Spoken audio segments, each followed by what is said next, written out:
السلام عليكم ورحمة الله وبركاته، يا رب تكونوا بخير وفي أحسن حال إن شاء الله. النهاردة هنعمل مع بعض السردين المخلل أو السمك المملح. جميل جدا وطريقته سهلة وإن شاء الله هيعجبكم. ما تنسوش تشتركوا في القناة وتعملوا لي لايك، ويلا بينا نشوف الطريقة. هكون محضرة 2 كيلو سردين بلدي ونقي الحجم الكبير، وبعد كده هنبتدي نغسله وننضفه كويس وهننقعه في مية بخل لمدة 5 دقايق ونشطفه كويس لغاية ما يبقى شكله بالمنظر ده. انا بحب انضف بطنه واشيل الراس بتاعته، بحس كده بيبقى انضف واحلى. وهجيب مصفى وتحت منها طبق وهبتدي اصفي السمك. هحطه بالطريقة دي الدل فوق ومكان الراس لتحت علشان يصفي كل المية مكان ما احنا غسلناه، وهسيبه كده لمدة ساعة. بعد ما عدى ساعة هبتدي اجيب مناديل ورقية وابتدي انشف السمك. همسك كل سمكة وهمسحها بالمنديل الورق كده اهو بالطريقة دي. تضغطي عليها ضغطة خفيفة جدا لان السمك مش بيستحمل. تضغطي ضغطة خفيفة وبعد كده تبتدي تنشفيه من بره. لازم يكون ناشف كويس قوي قبل ما نبتدي نشتغل فيه. هنشف معاكم واحدة كمان، وممكن انك انت تخلليه وهو مقفول وبراسه وبكل حاجة زي ما تحبي، بس انا عن نفسي بحب ان انا انضفه قبل ما اخلله، عشان كده بنشفه جامد جدا. وحتى لو انت عملتيه برضو مقفول لازم هيتغسل ولازم يتنضف الخياشيم بتاعته، ولازم برضو تنشفيه بالمناديل الورقية. وهعمل الكمية كلها بنفس الطريقة. كده خلاص نشفت كل كمية السمك اللي معايا. هنبتدي نحضر التتبيلة بتاعتنا. هكون محضرة كوباية ملح خشن، وهنزل عليه بمعلقة كبيرة شطة حمرا. لو انتي مش بتحبي الشطة ممكن تضيفي نص معلقة كبيرة شطة حمرا، وهضيف له معلقة كبيرة بابريكا ومعلقة كبيرة كركم، وهبتدي اقلب المكونات دي كلها مع بعض. وهجيب العلبة اللي هخلل فيها السردين واجيب كيس ادخله جوه العلبة، وهعمله بالشكل دوت كده عشان هدخل السردين جواه. واجيب شوية ملح وشطة واحطهم جوه العلبة. شايفين شكله عامل ازاي من جوه؟ بعد كده هجيب شوية زيت وانزل بيهم على الملح والشطة اللي هوزعه على السمك، وبعد كده اقلبهم كلهم مع بعض. وهبتدي اغلي في السمك كويس بالشطة والملح.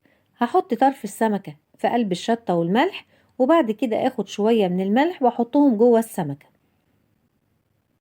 وارصه في العلبة.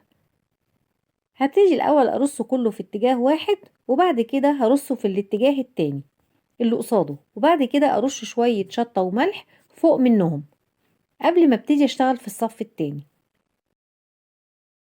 وهبتدي اشتغل في الصف التاني وهعمله كده طبقات متبادلة، سمك وبعد كده طبقة من الملح والشطة وطبقة سمك، وهكذا لغاية ما الكمية تخلص معاكي. بعد ما خلصت كل كمية السمك اللي معايا هبتدي اجيب نص كوباية من الزيت وابتدي اوزعها فوق من السمك. هجيب كيس بلاستيك وابتدي اغطي بيه السمك كله. انا يهمني ان ما يبقاش فيه نقطة هوا جوه الكيس. بعد كده ابتدي الم الكيس. شايفين الطريقة اللي انا قفلتها بيه؟ اهي ابتدي اخرج كل الهوا واعمله عقدة، ويبقى كده خلاص. انا كده خلصت السردين. هغطيه وهسيبه 4 ايام بره التلاجة.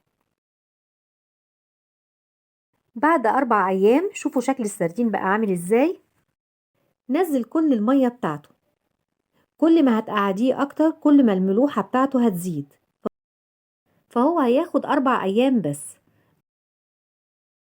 فكيت العقدة بتاعت الكيس، وبعد كده شلت الكيس التاني اللي جوه طلعته. شايفين شكل السمكة عاملة ازاي؟ هبتدي بعد كده بقى انضفه، افتحه واشيل سلسلة الظهر اللي موجودة جوه السمكة. بجد جميل جدا ونظيف جدا. شايفين شكله بقى عامل ازاي بعد ما نضفته؟ وهنضف كل السردين بنفس الطريقة علشان يسهل عليا لما تحبي تاكلي منه تطلعي على طول، ويدوبك بس تحطي الزيت والليمون عليه ويبقى كده جاهز للأكل. وبعد ما نضف السردين كله هيتبقى المية اللي في الكيس ديت كله ده هرميه، مش محتاجاه في حاجة.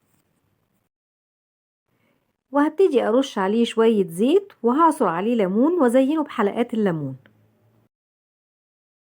وبكده جاهز للأكل. باقي السردين هبتدي احفظه في العلبة وهو متنضف كده وجميل. هبتدي ارصه كده في العلبة، وبعد كده هبتدي اوزع عليه شوية زيت وتغطيه وتشيليه في التلاجة. منين ما تحبي تاكلي منه تخرجيه وتعمليه زي ما احنا عملناه، شوية زيت وليمون ويبقى جاهز للأكل. وحرك العلبة كده يمين وشمال علشان الزيت يتخلل كل طبقات السمك. بعد كده هغطيه واشيله في التلاجة. اعمليه في البيت عشان تضمني نظافة الحاجة اللي انتي بتاكليها انتي وأولادك. زي ما انتوا شفتوا طريقته سهلة وبسيطة جدا، ما فيهوش أي مشاكل. يا رب الفيديو يكون عجبكم، ما تنسوش تشتركوا في القناة وتعملوا لي لايك، واشوفكوا على خير.